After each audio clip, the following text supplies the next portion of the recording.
Les mains d'Elena Moral tremblaient alors qu'elle nettoyait les sols en marbre poli de l'hôtel luxueux Reina Cristina. Le silence matinal planait sur le grand hall comme un voile.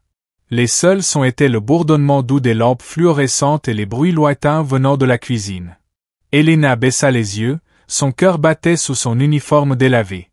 Soudain, une voix stridente déchira le silence comme du verre brisé. « S'il vous plaît, quelqu'un, aidez-moi » cria une femme paniquée dans le hall. Elena se figea, la gorge serrée. Aucun manager en vue. Le silence devint tendu. Puis Elena leva les yeux. Le visage d'une femme élégante était déformé par l'inquiétude. Quelque chose se réveilla en Elena. Elle s'approcha et dit d'un français impeccable et rassurant, « Je peux vous aider, madame. » La pièce s'immobilisa. Les têtes se tournèrent, la stupeur se lisait sur les visages. Les joues d'Elena rougirent. Les femmes de ménage n'étaient pas censées parler aux clients, encore moins en langues étrangères. Depuis l'ombre, le propriétaire de l'hôtel, Sébastien Cali, fit son apparition, un homme plus connu pour ses silences sévères que pour sa présence. Ses yeux fixèrent Elena. Son cœur s'emballa. Elle venait peut-être de tout gâcher. Il fit un pas en avant, sa voix était calme et ferme. « Dans mon bureau, maintenant. » Elena le suivit. Leurs pas résonnaient dans les couloirs de marbre. Ses paumes étaient moites. Elle serrait fort son chiffon comme une bouée de sauvetage. La tension emplissait l'air alors qu'ils empruntaient un couloir étroit menant au bureau privé. Il ouvrit la porte sans un mot. L'intérieur était austère et immaculé, une table en verre, des fauteuils en cuir, un mur de fenêtres donnant sur la ville qui s'éveillait. Il lui fit signe de s'asseoir et referma doucement la porte. Il la regarda un instant.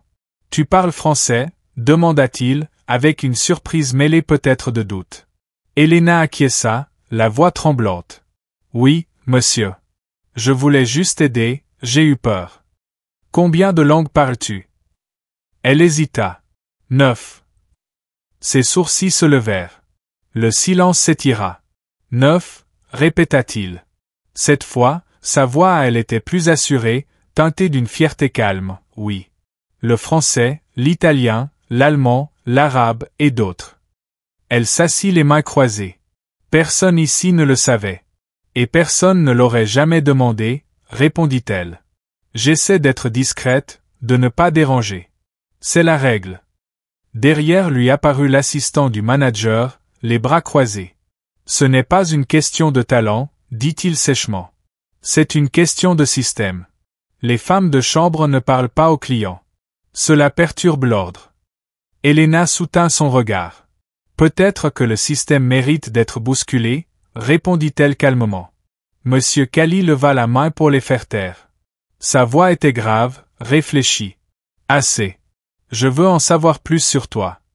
Plus tard ce jour-là, Elena était assise sous la lumière crue des néons, dans un petit bureau bien loin de la grandeur du hall. L'horloge faisait entendre son tic-tac comme un juge comptant les secondes.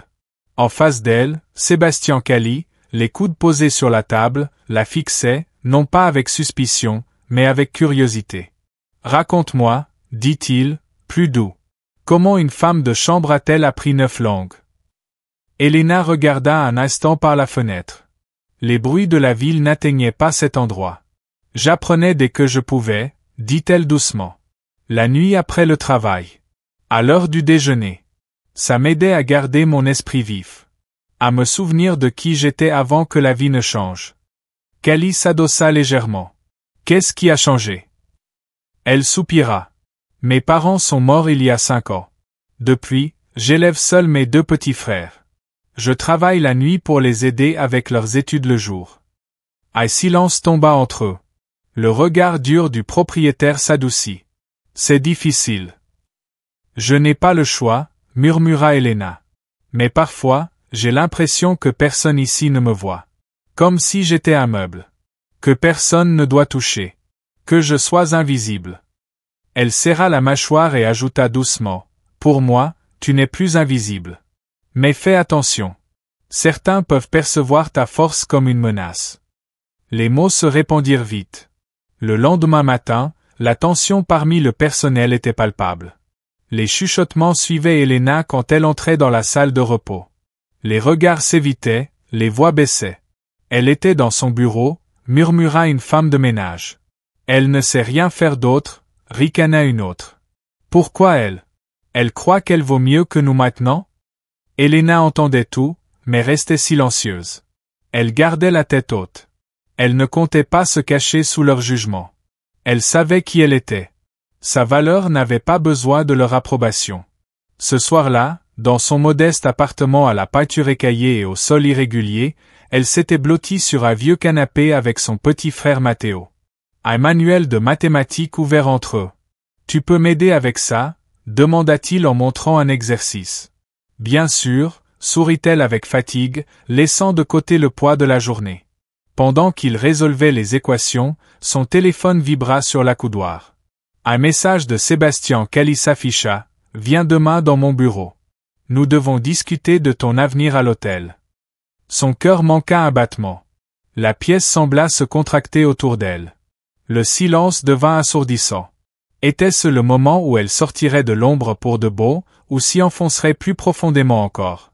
Les semaines passaient comme les pages d'un livre qu'Helena n'aurait jamais imaginé lire, encore moins en être l'héroïne. Ses journées étaient désormais remplies de réunions successives, d'appels multilingues et de rapports culturels pour des invités venus du monde entier. Elle se démarquait par sa grâce, naviguant habilement entre attentes et exigences que d'autres peinaient à satisfaire. Les clients louaient sa vision, et certains collègues commençaient à lui demander conseil. Mais tout le monde ne se réjouissait pas de son ascension. Sous la surface brillante, une guerre silencieuse prenait forme. Gabriel Ponce était subtil, mais dangereux. Des mémos disparaissaient, les plannings changeaient mystérieusement, des réunions se tenaient sans elle. Pire encore, des murmures serpentaient dans les couloirs. Ce n'est qu'un hasard, elle n'a pas sa place ici, ça ne durera pas. Helena avançait malgré tout, même si le poids de l'isolement devenait pesant. Un jour, Gabriel entra dans son bureau sans prévenir, un sourire satisfait sur le visage. Il jeta une pile de papier sur son bureau. « Tu devrais corriger cette erreur », dit-il froidement. « Sinon, tu perdras ton poste. » Helena prit la feuille du dessus, un mémo interne falsifié, des données conçues pour la discréditer. Son cœur s'accéléra, mais ses mains restèrent calmes.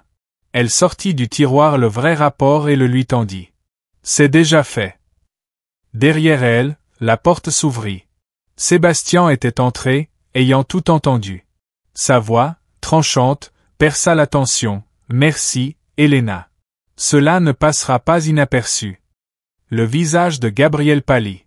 Il ne dit rien, mais à partir de ce jour, une ligne avait été tracée.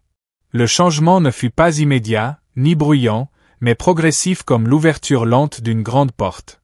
Helena remarqua que les regards posés sur elle duraient plus longtemps, porteurs de questions teintées de respect plutôt que de suspicion. Certains collègues, autrefois froids ou condescendants, s'approchaient désormais avec un intérêt sincère. L'un d'eux lui demanda même de l'aider à préparer une présentation multilingue pour une délégation de BP. Un petit geste, mais pour Helena, une victoire plus forte que des applaudissements. La tension, pourtant, ne disparut pas. Elle changea simplement de forme. Chaque geste restait scruté à la loupe. Un faux pas pouvait briser la confiance fragile qu'elle avait construite. Mais elle refusait de laisser la peur s'installer. Elle gardait la tête haute, la voix calme, et ses résultats parlaient d'eux-mêmes. Un soir, Sébastien la trouva seule dans la salle de repos du personnel. Il portait 2 cafés et lui entendit un. « Il parle encore », dit-il doucement en s'asseyant en face d'elle. Helena ne tressaillit pas. « Qu'il parle. Je ne suis plus invisible. » Il acquiesça lentement, un léger sourire sur les lèvres. « Tu as ta place ici, Helena. Ne laisse personne te faire croire le contraire. » Ce soir-là, en rentrant chez elle sous les réverbères de Barcelone, son reflet dans les vitrines n'était plus celui d'une femme de ménage épuisée, mais celui d'une femme marchant vers son destin. La chute de Gabriel Ponce ne fut pas spectaculaire, mais précise. Sébastien avait lancé une enquête discrète après l'affaire du faux mémo. Les résultats furent accablants. Des dizaines d'empreintes prouvaient que Gabriel avait manipulé des fichiers internes, interféré avec les systèmes de planning, et répandu des rumeurs pour isoler et discréditer Helena. Il fut convoqué en silence dans la salle de réunion, et quelques heures plus tard, il quittait l'hôtel, escorté. Son badge fut désactivé, son bureau vidé. Aucune annonce officielle ne fut faite, mais le personnel le ressentit comme une tempête dissipée. La tension autrefois dissimulée derrière les sourires commençait à retomber. Le lendemain matin, alors que la lumière du soleil traversait les hautes fenêtres du hall, Elena se tenait à la réception. Pas avec un chiffon, pas cachée, mais dans son nouvel uniforme. Son badge indiquait « Elena Moral, coordinatrice des invités internationaux ». Les clients la saluaient d'un signe de tête amical, le personnel lui témoignait un respect discret. Les murmures avaient disparu, remplacés par des regards disant « Elle l'a mérité ». Le téléphone sonna. Un message de Matteo « Tu as réussi ». Elle ferma les yeux et sourit, ses doigts effleurant le badge sur son revers. Pour la première fois, elle n'avait pas à se battre pour être vue. Elle vivait comme si elle appartenait enfin à cet endroit et elle le savait. Dans les semaines suivantes, un nouveau rythme s'installa à l'hôtel Reina Cristina. Elena marchait avec assurance à travers les grandes salles. Elle n'évitait plus les regards, elle les accueillait. Ses propositions étaient prises au sérieux. Sa présence était attendue aux réunions exécutives. Elle n'était pas un symbole ni une exception, elle était une leader. Mais Elena savait que la victoire la plus profonde ne se trouvait pas dans un titre imprimé, un badge ou une chaise autour d'une table de conférence. Elle la sentait en elle-même ou quelque chose qu'aucun sabotage, aucun murmure, aucun doute ne pouvait détruire. Elle repensait souvent aux longues nuits passées penchée sur ses manuels de langue, les épaules douloureuses, les yeux fatigués, bien avant que quiconque ne voie son potentiel. À l'époque, elle n'avait que sa ténacité, son amour pour ses frères, et son refus de céder aux ombres. Un soir de pluie, elle rentra dans son petit appartement. L'odeur du riz au lait de la veille flottait encore dans la cuisine. Matteo et Caleb se disputaient à nouveau à propos des devoirs. Elena rit doucement, jeta son parapluie à l'entrée, et les rejoignit. « Laisse-moi voir », dit-elle en se penchant sur le manuel de mathématiques. Caleb la regarda. Mademoiselle Moral, la bosse internationale, plaisanta-t-il avec un sourire. Elle leva les yeux au ciel, mais ne put s'empêcher de sourire. À l'hôtel peut-être. Ici, je suis juste votre sœur fatiguée et surmenée. Pourtant, même ici, sa voix avait changé, plus forte, plus assurée. Par un beau jour doré de printemps, Elena s'arrêta en haut de l'escalier de l'hôtel. En bas, le hall vibrait d'énergie. Les clients revenaient. La porcelaine tâtait doucement. Une mélodie de langue se croisait, semblable à une symphonie. Le marbre sous ses pieds, qu'elle avait autrefois frotté en silence, brillait désormais, reflet de son chemin parcouru. Elle posa la main sur la rampe. Ses doigts glissaient sur la surface froide et lisse. Ce n'était plus de la pierre, c'était une promesse. Même les plus invisibles d'entre nous peuvent s'élever. Son histoire était devenue plus grande qu'elle-même. On la chuchotait parmi le personnel, on la racontait avec admiration aux nouveaux arrivants. Avant, elle nettoyait cet étage. Maintenant, elle dirige la moitié de l'hôtel. Mais Elena ne laissa jamais la fierté détourner son regard de l'essentiel. Elle utilisa sa position pour soutenir des programmes de formation, des ateliers linguistiques et des opportunités équitables d'embauche. Elle n'avait pas seulement franchi une porte autrefois fermée pour elle, elle la maintenait ouverte pour les autres. Le long couloir où jadis régnaient les chuchotements résonnait désormais de sa voix pas forte, mais sûre, pas cruelle, mais ferme. Car la véritable force, ce n'est pas de crier, mais d'être entendu sans permission. Si l'histoire d'Elena Moral vous a touché, abonnez-vous à la chaîne Quand.